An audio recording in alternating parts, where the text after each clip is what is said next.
Dalam judulnya kalau kita lihat di sini silaturahmi dialog penuh cinta. Memang ini judulnya luar biasa. Dari hasil diskusi tersebut ternyata terlihat ini justru menurut saya sebaliknya ya. Dialog yang justru menimbulkan kerusuhan gitu ya. Jadi para ulama pada saat menilai rawi ini matruk, kemudian yang lain mengatakan dhaif, dan pada saat itu silah dikomentari oleh Imam Ibnu Sa'ad wa kana ma'rufan, ini berarti maksud ma'ruf tidak mengindikasikan ta'dil.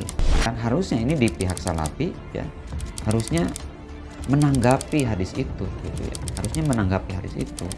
Namun ya tadi saya katakan sepertinya di pihak ini belum siap nih yang dibawa oleh Heri Fras, dan saya menyayangkan ini hadirnya Heri Fras ini yang kelihatan ini bukan tambah damainya ya persatuan dan kesatuan antar ormas, tapi semakin memanas. Mungkin kalau saya katakan dalam tanda petik ini seolah-olah provokator ya sepertinya.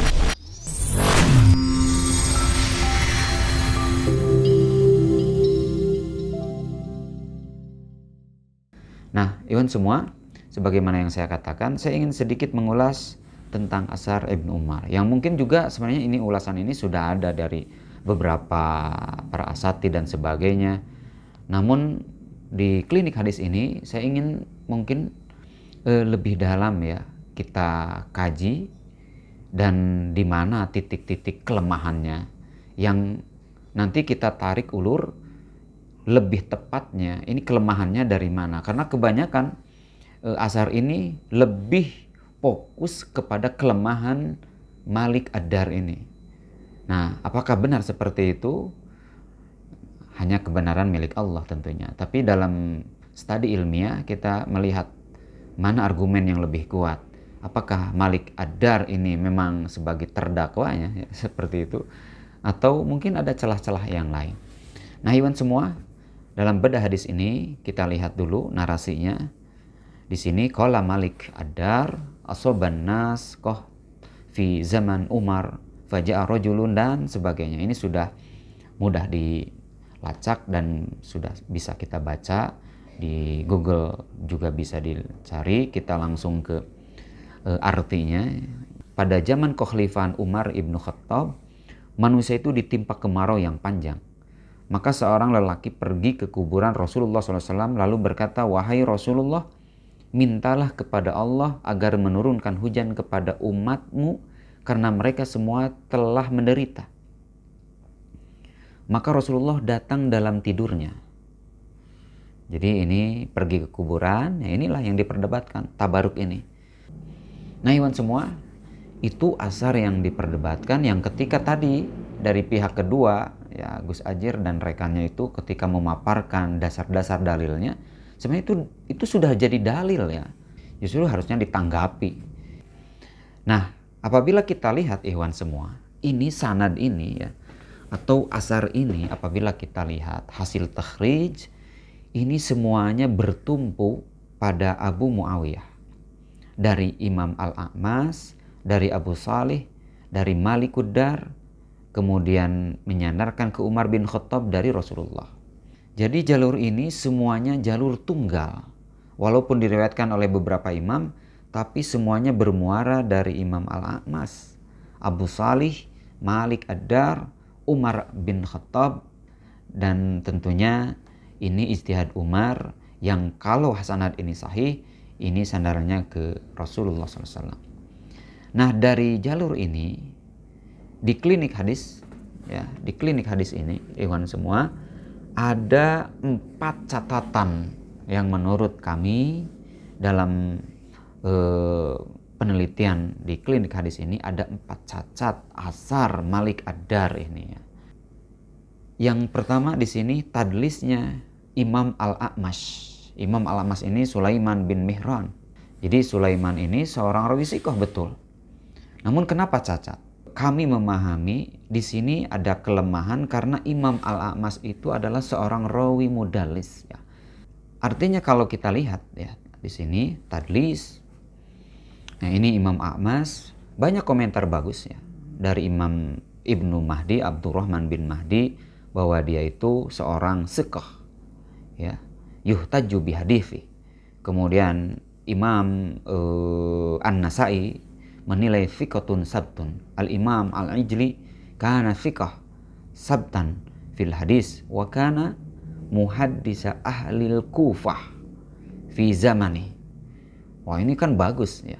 Kemudian Imam Ibnu Al-Madini, Ali Ibnu Al-Madini menilai Imam A'mas ini ahsanu hadisan min Mansur. Wah ini kan sudah mulai terjadi perbandingan bahwa Imam A'mas lebih bagus ya, dalam hadis dibanding rawi lain seperti Mansur, dan dalam periwayatan Mansur ini kan rawi sikoh juga. Kemudian Ibnu Ma'in menilai lam yasma al-A'masu min Abi Safar illa hadisan wahidan. Nah ini mulai ada kritik ya. Salah satunya dari Imam Ibnu Ma'in, dalam penilaian sikohnya tentu sepakat ya, Ibnu Ma'in bahwa dia itu sikoh. Namun ada hal-hal ya, catatan ya yang perlu kita ketahui dari para ahli hadis ini, bahwa rawi A'mas ini ada beberapa riwayat yang sebenarnya dia tidak mendengar. Ya, sebenarnya dia tidak mendengar dari beberapa tema dari gurunya itu, sehingga di sini dikomentari. Kemudian Imam Ibnu Hajar, dari hasil penilaian seluruh imam mutaqaddimin, Ibnu Hajar menyimpulkan siqah hafid ariful bil qiraat wara atau wari lakinnahu yudalis. Hanya saja ya ada kelemahan sedikit, dia itu bertadlis. Nah rawi mudalis ini tantangannya adalah apakah dia menyandarkan ke gurunya ada sigoh dengan menggunakan tasrih bisama. Ya, tasrih bisama ini dalam arti sandaran ke gurunya itu benar-benar dia mendengar langsung dari gurunya, misalkan dengan haddasana, sami'na dan sebagainya. Tapi kalau pertaruhan rawi mudalis ini, kalau dia menyandarkan ke gurunya an atau qala, ini diragukan.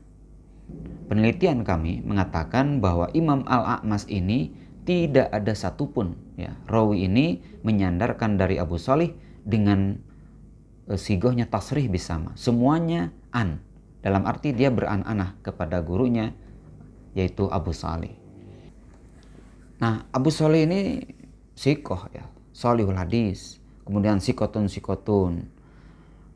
dan Al-Khalili ini ada mungkin sedikit kritik dari Al-Khalili, sekalipun dia ini sikoh, sabtun dan sebagainya, tapi riwayat Abu Salih ya yang menyandarkan ke Malik Ad-Dar ini justru dipertanyakan. Dalam arti di sini pernyataan Imam Al-Khalili, yuqalu inna Abu Salih sami'a Malik Ad-Dar hadzal hadisa wal baqun arsaluh. Nah, pertaruhan Abu Salih adalah apakah pernah mendengar riwayat dari Malik Ad-Dar, dan ini dipertanyakan. Dan sebagian para ulama menilai ini jalur ini mursal, dalam arti Abu Salih tidak mendengar dari Malik Ad-Dar.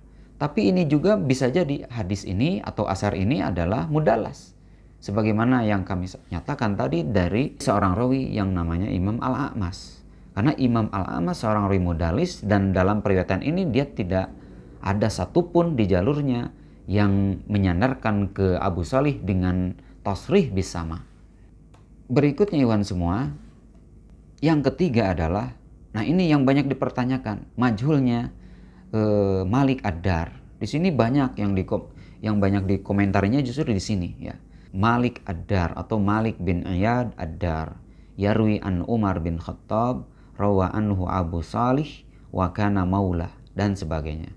Nah ini disebut majhul hal dalam arti karena tidak ada satupun ulama ahli hadis yang menilai thiqah. Hanya di sini kalau kita lihat ada di kitab At-Tabaqatul Kubra bahwa Ibnu Sa'ad mengatakan wa kana ma'rufan. Nah kita nanti sedikit ingin komentari apa maksud ma'ruf dari Ibnu Sa'ad, dan yang lainnya di sini kita katakan para imam yang lain tidak mengenalnya.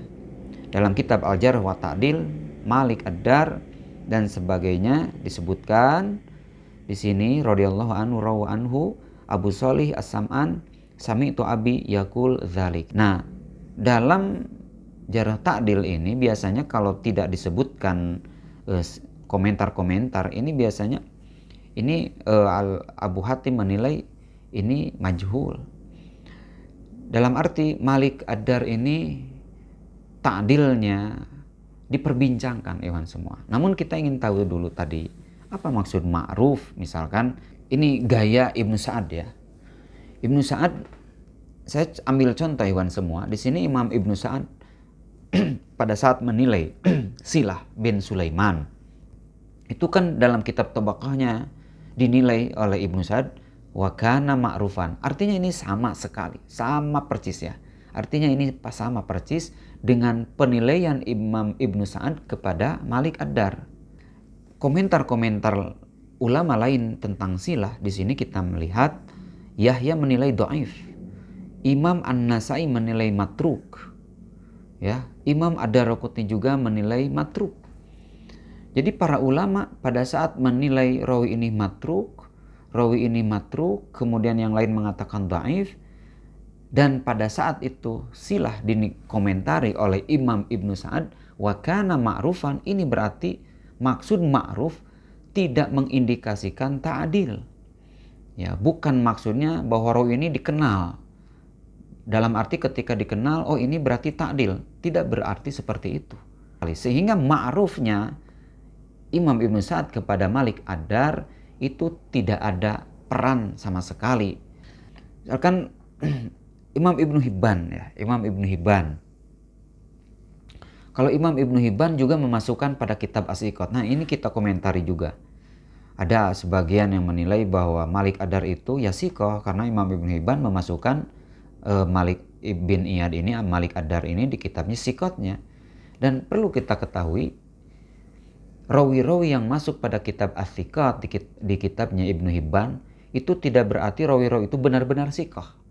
Karena memang standarisasi Al-Hafidh Ibnu Hibban untuk menilai rawi siqah itu unik gitu ya. Beda dengan ulama-ulama lain, dan itu dikomentari salah satunya oleh Al-Hafidh Ibnu Hajar. Kita bisa melihatnya. Qultu, ini kata pernyataan Al-Hafidh Ibnu Hajar. Qultu wa hadzal ladzi dhahaba ilaihi Ibnu Hibban. Jadi ini sebelumnya sudah dipaparkan dulu penilaian-penilaian Ibnu Hibban, kemudian dikomentari oleh Al-Hafidh bahwa inilah pandangan Ibnu Hibban dalam menilai rawi.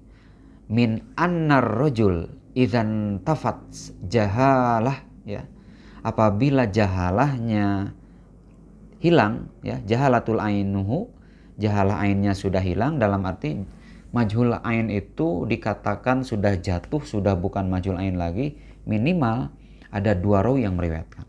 Jadi sepanjang rawi ini diriwayatkan oleh satu orang dan tidak diketahui rawi ini siapa, maka rawi yang hanya satu meriwayatkan ini dipandang gurunya itu adalah majhulul ain. Tapi kalau ternyata ada juga rawi kedua yang meriwayatkan guru yang tadi, maka ini jahalatul ainnya lepas gitu. Nah, maksudnya itu yang disebut Al-Hafidh Ibnu Hajar. Jadi apabila rawi ini intafat jahalatul ain, maka wakana alal adalah. Nah, ini pandangan Ibnu Hibban unik. Kalau sudah lepas jahalatul ain, maka menurut Ibnu Hibban rawi ini sudah masuklah pada ranah rawi yang adil gitu ya. Maka kata Al-Hafidh, madhabun ajib. Bagi Al-Hafidh ini mazhab yang aneh. Wal jumhur ala khilafi. Padahal ulama jumhur tidak seperti itu. Pemahaman Ibnu Hibban memang berbeda dengan ulama yang, sehingga rawi-rawi majhul tentu nanti akan banyak dimasuk-masukkan as-siqah. Sepanjang rawi-rawi majhul ini tidak ada yang menjarahnya, menurut Ibnu Hibban berarti dia adil gitu. Nah, itulah keunikan Al-Hafidh Ibnu Hajar, Al-Hafidh Ibnu Hibban gitu ya. Wallahu alam. Demikian yang bisa kami sampaikan. Barakallahu fikum. Wassalamualaikum warahmatullahi wabarakatuh.